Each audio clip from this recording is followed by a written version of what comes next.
Good morning. It's January 9th today. Always start with the date. Weather gloomy and grey and stormy outside, which is beautiful down here in the back shed. Gets so hot in the summer, but this is the perfect temperature for writing. I've had a really good morning writing. It's been a really successful mind clearing exercise in getting down all the right things on the page that I need to know going forward in terms of planning and some of the trajectories through the novel. I don't think there's a video that I have here that I haven't said the word trajectory, but it's that particular thing of everything is in mind at the moment, and it's what made the morning such a good writing session is that I was really explicit about outlining exactly what the particular trajectories are throughout the novel that are keeping the momentum going and giving the characters their drive for what they're doing and to navigate how everything's moving towards a particular point. I identified lots of symbols within the novel that I've put there and I'm thinking more about. I haven't just put them there for the sake of, having little interesting Easter eggs throughout the book. They're all linked with the trajectories I've just talked about. Things like sound is a very particular symbol within the book in terms of what sound represents. What sound represents when it's very low. What sound represents when it's very high.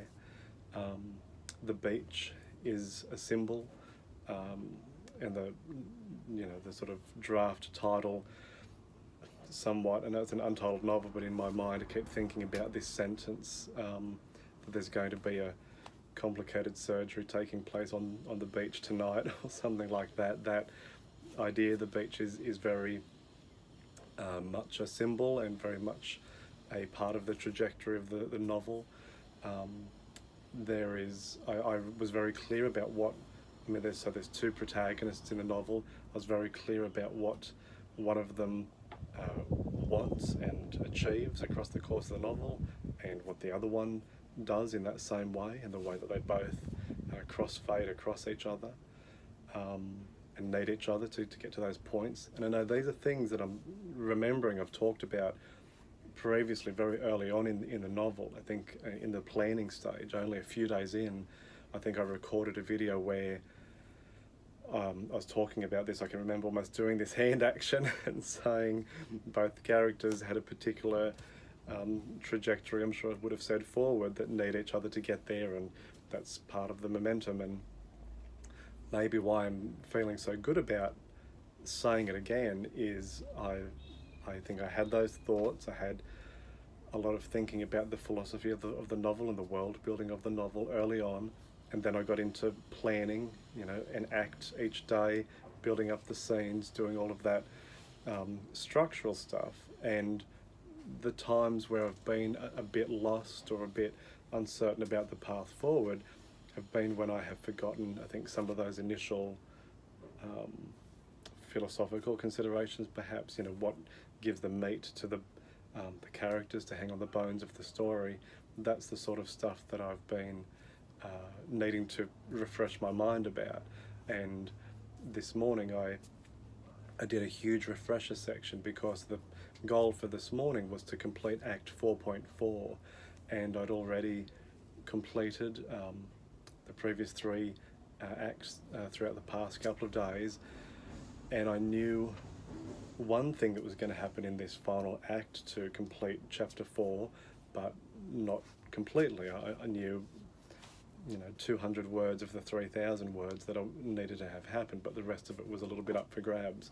And so what I did was I just wrote a lot about the characters and what they were thinking and feeling and needing to do, writing about the symbols in the book, writing trajectories. I wrote things like, one trajectory is getting to the beach, one trajectory is what this character is going to do, etc. So I was lining those out, and then I reminded myself about what's happened so far in chapter 4. So I wrote out, what happened in Act 4.1, even though I already had an outline that I could easily look back on and see exactly what was there. I needed to write it as if it was a single thought that was like almost like a 3-minute thesis in a competition that they have at universities, where you just have to summarize something in one little block of text, and it just ties it all together cohesively, and the meaning is wrapped up in there. So I just wrote out a little summary of Act 4.1, I wrote out a summary of Act 4.2, and then 4.3, and then I had this very continuous sense of what have needed to happen in Act 4.4, and built into that was all the other stuff that I'd been thinking about this morning, the symbols, the trajectories, all those pieces of the puzzle built in to the act, and it ended up in a really good place. I'm really happy with it. I think the whole chapter is really cool and does exactly what it needs to do. I'm really excited to write it, which is the best feeling, is when I think I've had two feelings at different points when I've finished outlining, maybe three, let's put three feelings in there after finishing planning an act. I either feel excitement for what's to come next, like, oh, I've just finished this particular thing and I can't wait to do the next part because I want to see how we can take things further, or the way that this leads to a particular consequence. So I love that anticipation of wanting to just plan more and understand more about what I've written one day to the next. So that's one particular feeling. The second feeling can be uncertainty and finishing something and thinking, is that it? Is that good enough? Is that going to be a weak link in this book, or is that okay? Should I not put too much pressure on this now? Should I come back to it later in the next round of editing and not be too precious? Or is there something genuinely wrong with it that needs to be worked out now? So I've definitely had those moments that I've shared as I've been talking, and they're good because they are what leads to further inquisition and further working out the problems to move forward, and further reflection. And so those moments, while they leave you unsettled, that feeling of being unsettled is great because it causes you to dig down and get what's next. It's always very self-helpy, the way I start to describe and think about those things. But the third feeling is the one that I'm feeling now, which I'm starting to really care for the characters in a way that I always liked them, but I didn't necessarily, I'm really invested in how they feel at the moment, and I want them to get particular things, and I know they'll also need to go through particular tortures to get there, and I'm feeling very, very tender towards them, and I want to make them real, and so I'm really eager to write. But if I had have started writing any sooner, and it's certainly not going to start for well over a month into the future, but there's just so many things I would have missed that have had to come out through this planning stage. It really has been the best thing that I've ever done writing wise, has been this consistent structural planning and reflection that goes on in that before putting down a word of prose. So kudos to the planning phase. I'm not getting tired of it at all.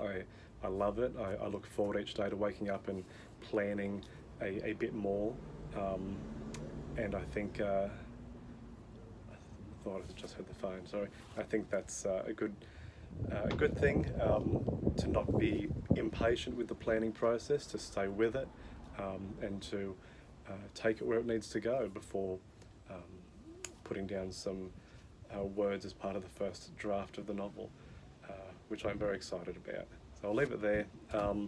Thank you for watching, and I look forward to coming back to you tomorrow, where I start on chapter 5, which is environmentally quite a bit different to chapter 4, and has new colours to think about, and new things are going to take place. But there's a lot of unknowns. Again, I've got probably say 1,000 words in mind of about 16,000 that need to be there. So I've got some of the key things, but there's a lot that I just don't know, which is cool because that's what I want to create. And based on what I've just been through with chapter 4, where I walked into that very same circumstance, or I thought I had a bit more than I did, and then I had to shuffle and break things up and build new things. I think I'm Under No Pretense is about having a vague outline, but something that I really need to build into something completely new and interesting. And I'm very much looking forward to that. I'm really eager to see how that goes. Probably over the next 4 or 5 days, 4, 5 or 6 days of planning. So yeah, we'll go from there.